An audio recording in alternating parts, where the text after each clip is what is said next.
आज की इस वीडियो में हम आप लोगों को दिखाएँगे ऐमन खान और मिनाल खान के भाई की बारात की चंद वीडियोज़।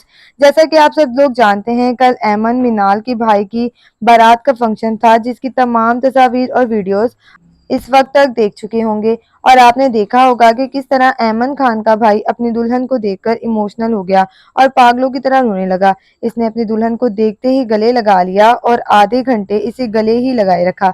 यहाँ तक कि दुल्हन का वालिद दोनों को छुड़वाता रहा, मगर दोनों एक-दूसरे के गले लगे रहे और काफ़ी ज़्यादा इमोशनल नज़र आए। मगर बहुत कम लोग ये बात जानते हैं कि ऐमन खान और मिनाल खान दोनों बहनें भी सबा को देखकर काफ़ी ज़्यादा इमोशनल हो गईं और अपने भाई की दुल्हन को देखने के बाद दोनों भी पागलों की तरह रोने लगीं।